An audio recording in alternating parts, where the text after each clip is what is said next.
Bonjour, bienvenue dans ma bibliothèque. Nous sommes à Montréal le 3 décembre 2013.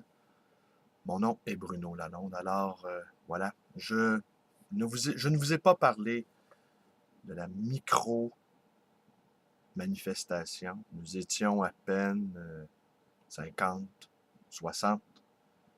Micro-manif organisée par un jeune homme que je ne connais pas et dont notre porte-parole était la femme de théâtre, Paul Pelletier. Elle nous a dit beaucoup de choses, Paul Pelletier, mais elle nous a dit une chose, moi, qui me cesse de me tarauder, déjà depuis un bon moment. Personne ne parle. C'est d'autant plus étonnant que tous nous parlons, ou presque. Nous avons acquis très tôt le langage. Nous avons tous reçu une langue maternelle et nous n'avons de génie que dans cette langue. Nous pouvons seulement que dans notre langue maternelle exprimer les subtilités de notre pensée ou de nos émotions encore. Mais Paul Pelletier nous disait, les gens ont peur de prendre la parole. C'est sûr, tout est en place pour que nous nous taisions, ou que nous nous taisions savamment, que nous nous taisions doctement, que nous nous taisions de mille et une manières. On aura remarqué également dans cette incapacité à parler pour de vrai, pas grand monde écoute non plus. Très, très, très peu de gens écoutent. Parlez, ne dites rien. De toute façon, personne ne vous entend. Ça ressemble à ça, un peu. Je ne sais où j'ai lu cela. Est-ce? Non, je pense que c'est dans François Roustan, le psychanalyste François Roustan, qui nous raconte l'histoire d'une petite fille qui a fait vœu de pauvreté. Une petite fille, une fillette, qui a fait vœu de pauvreté dans le langage, qu'elle avait décidé de parler uniquement pour de vrai quand elle avait quelque chose à dire. Elle n'était pas une vraie mutique, elle était une fillette qui avait décidé, qui avait pris cette farouche résolution de parler seulement pour de vrai. Alors, ces phrases étaient rares, il va de soi, et quand elles jaillissaient de sa bouche, elles tombaient comme un éclair. Parmi les siens, sans doute, qui acceptaient assez mal cette résistance au langage ordinaire qu'avait déployé, qu'avait organisé dans sa psyché cette toute petite fille. Alors oui, Paul Pelletier nous dit, nous ne parlons pas. Et pourtant, Dieu sait comment ça jacasse. Les réseaux sociaux, les postes de radio, ça parle sans arrêt. Ça écrit sans arrêt également. Et je disais à mon ami Bruno, tenez, qu'il ne fallait pas lire qu'utile, qu'il fallait également lire des œuvres de fiction. Il fallait lire des romans, de la poésie. J'en connais quelques-uns qui ne lisent qu'utile, et je pense qu'ils passent à côté de quelque chose. La vie n'est pas quelque chose d'utile. Et je le vois bien à ma librairie. Beaucoup, beaucoup d'intellectuels qui sont desséchés, dont l'imagination est tarie, et ça engendre toutes sortes de comportements, dont ils sont bien souvent pas conscients. Des attitudes d'hostilité, ou de froideur, ou d'enfermement sur soi. Et bien souvent, ils jugent que les œuvres de fiction, en étant inutiles, jugeant qu'ils ne leur apportaient rien, eh bien font que leur sensibilité se tarit. La source de leur sensibilité, les sources de leur sensibilité se tarissent. Sans qu'ils n'y prennent garde comme ça, ils deviennent des fruits séchés, des fruits confits. Et j'imagine sans peine le désarroi de leurs étudiants qui doivent subir un discours très sophistiqué, mais qui est en fait incommunicant. Mais aujourd'hui, je vais vous lire un petit passage tiré de ce magnifique livre que je vous montre à l'écran. Entre l'écriture, Hélène Cixous.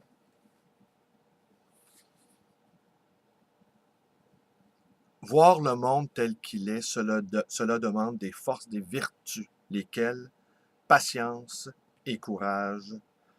La patience que l'on doit avoir pour s'approcher du non ostensible, de l'infime, de l'insignifiant, pour découvrir le verre comme étoile sans éclat, pour découvrir la valeur de la sauterelle. La patience que l'on doit avoir pour voir l'œuf, l'œuf qui pourrait au premier regard nous ennuyer comme un caillou. Il faut une patience pour contempler l'œuf, pour le couver, pour voir la poule dans l'œuf, pour voir l'histoire du monde dans cette coquille. Il faut une autre patience pour voir l'œuf absolu, l'œuf sans poule, l'œuf sans cygne, l'œuf nu, l'œuf œuf. Et c'est avec cette patience que l'on peut espérer voir Dieu. Et le courage. Le courage, c'est le plus grand. C'est celui d'avoir peur, d'avoir les deux peurs. D'abord, il faut avoir le courage d'avoir la peur, d'avoir mal. Il ne faut pas se défendre. Le monde est à souffrir. C'est seulement par la souffrance que l'on connaîtra certains visages du monde, certains événements de la vie, le courage de trembler, de suer et de pleurer. Il le faut à Rembrandt comme à Genet. Et à Clarice Lispector, il faut avoir le courage d'avoir le dégoût et l'amour du mendiant amputé d'une jambe, le dégoût et l'amour du moignon, l'horreur du rat qui est aussi acceptation du rat. Pour qui écrit « Accepter le rat » demande un effort beaucoup plus grand pour qui a accepté d'avance le rat, à commencer à le peindre. Qui écrit peut très bien se cacher les yeux. Il y a aussi l'autre peur, la moins éclatante, la plus brûlante, la peur d'atteindre la joie aiguë, la peur de se laisser emporter par l'exaltation, la peur d'adorer. Cette peur, il ne faut pas avoir peur de la sentir, nous faire brûler le sang dans les veines. Je parle de ce qui nous est donné à voir, le spectacle du monde. Peut-être est-il plus facile pour un peintre que pour celui qui écrit de ne pas hiérarchiser. La peinture a peut-être plus de facilité à ne pas oublier les tortues que l'écriture. L'écriture est terriblement humaine. La parole fait peut-être plus peur et plus mal. Je ne sais pas. On peut dire la joie, peut-on la peindre? Je parle de fidélité, mais peut-être la fidélité la plus rare, la plus magnanime, est-elle celle qu'on pourrait avoir à l'égard de la réalité de l'âme humaine. Comme il est difficile de ne pas haïr, de ne pas être un loup pour l'autre, d'avoir pour le traître ou l'infâme, le bourreau, les yeux tendres et tranquilles de Rembrandt pour ceux qui l'ont aimé, pour ceux qui l'ont trahi.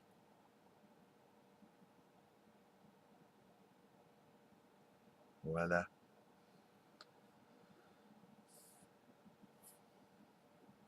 Alors, je vous le remonte à l'écran. Vous avez compris que c'est un livre, la deuxième fois que je le lis. Je ne finirai que relire, hein, c'est la vraie affaire, vous le savez. Relire, c'est comme...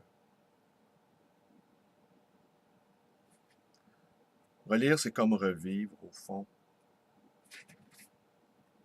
Revivre. Revivre. C'est ce qu'il nous tarde à faire avant de disparaître. Mais nous sommes là. Nous sommes là. Nous sommes vraiment là. Nous n'avons besoin de rien d'autre que d'être là et d'ouvrir la bouche. Vraiment. C'est si difficile de parler. On le fait tous. On le fait tous sans arrêt, sans même s'en apercevoir. Mais parler pour de vrai, là. Dis seulement une parole et je serai guéri. Non pas sauvé, mais guéri. Et cette parole-là, eh bien, on l'espère, on l'anticipe, on l'attend, on la connaît, hein.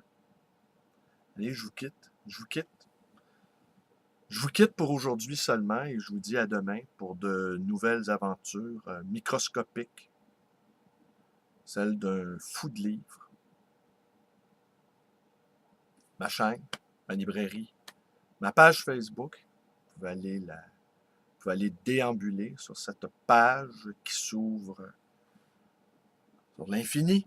Vous pouvez également me téléphoner via le bon vieux téléphone, via la bonne invention déjà ancienne de Graham Bell, 514-736-0999.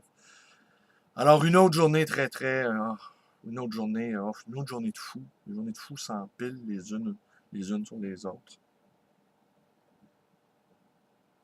N'allez pas croire que j'apprécie cela tant que cela. Au fond,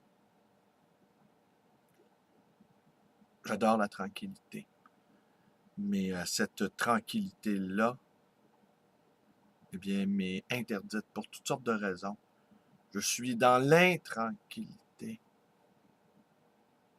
Une période de ma vie, c'est comme ça. Allez, portez-vous bien.